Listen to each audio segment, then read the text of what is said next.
Episode 207, The Sultan of Brunei. Until that moment, no one had been paying any attention to Alex and his friends.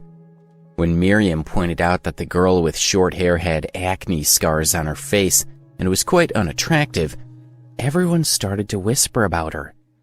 But they weren't heartless. There was no way that they would kick her out because of the way she looked. Miriam put her arm around Daryl and said, "Daryl, you should kick these 3 people out. They have no respect for us."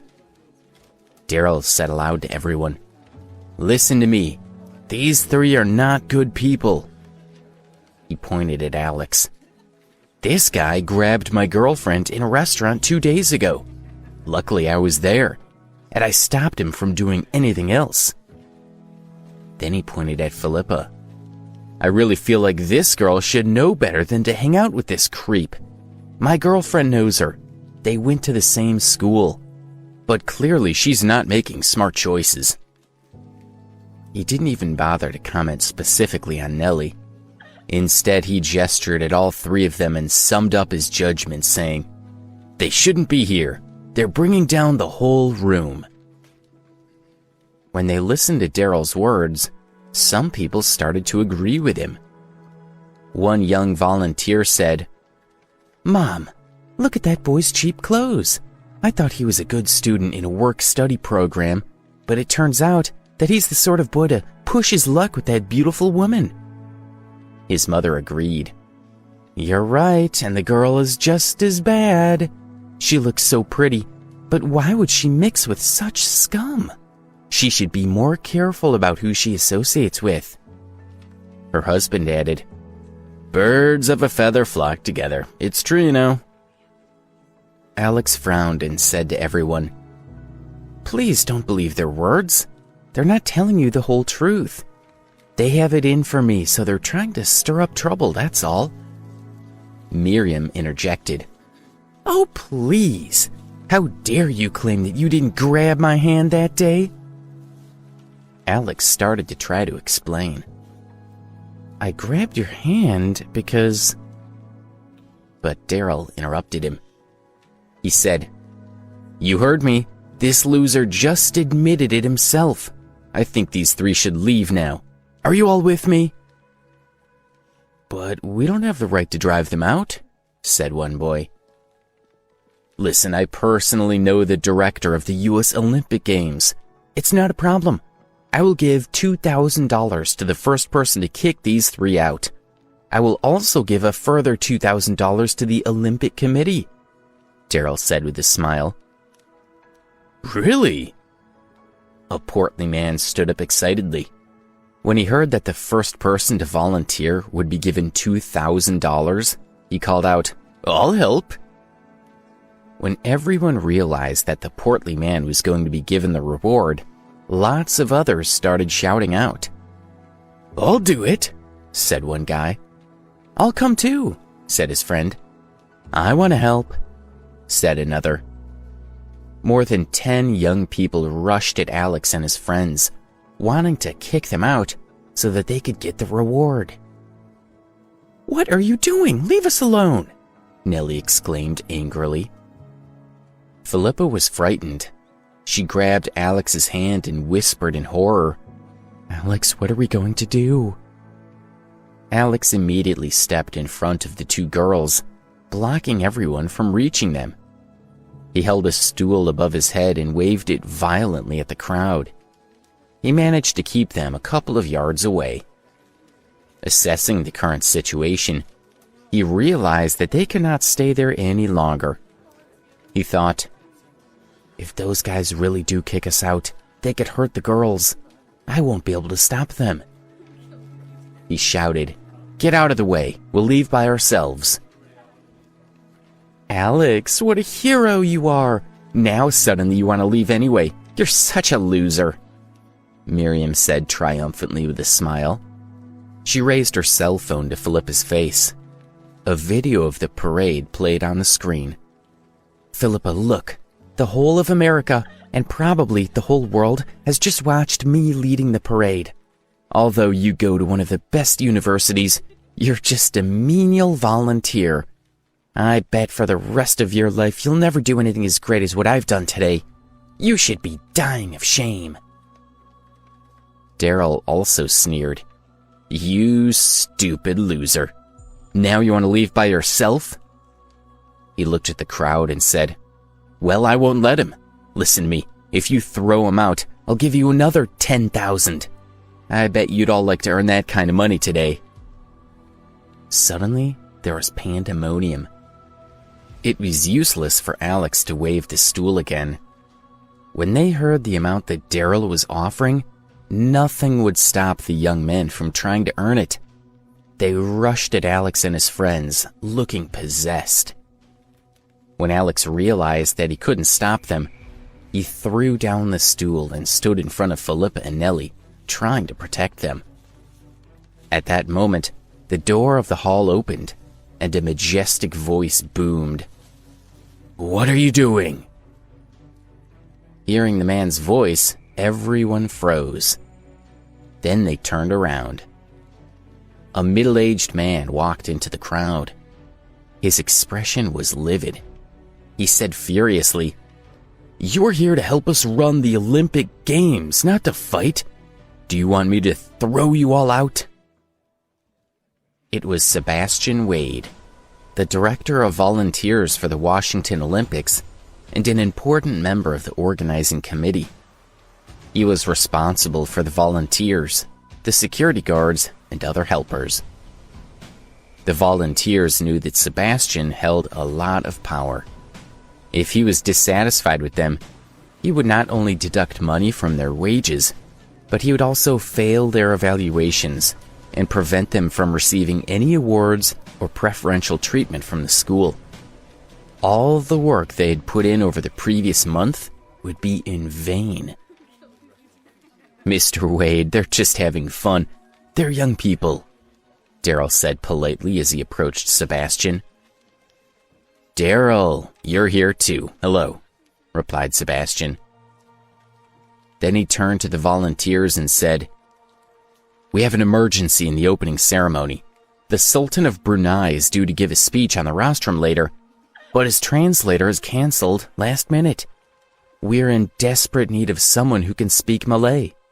Can any of you help us?" When she heard this, Nellie was slightly stunned and murmured in a low voice, "If the Sultan is here, then the Queen must be around here somewhere." "Nellie, what are you talking about?" Alex and Philippa heard what Nellie murmured, but didn't understand what she was talking about. "Nothing," said Nellie. The other students looked at each other and thought the situation was probably hopeless. Most of them had taken French or Spanish in school. Malay was a very uncommon language in American education. "No one?" Sebastian asked aloud, but no one stepped forward. Several people answered, "No, sorry." Sebastian put away his cell phone, frowned, and said, "If we can't find a translator, this opening ceremony will be regarded by the world as a disaster. What can I do?" Sebastian's eyes strayed to one of the large screens on the wall. On the screen, he could see the Sultan seated on the podium. Beside him was an empty seat with the label, Queen of Brunei. Nellie saw what he was looking at and asked in a loud voice, "Didn't the Queen come?"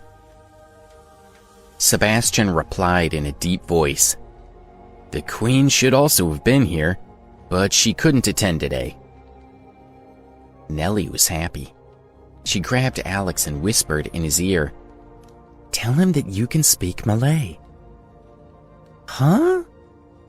Alex was surprised, but when he saw Nellie's joyful face, he suddenly remembered that she had been able to speak Malay in the square that afternoon.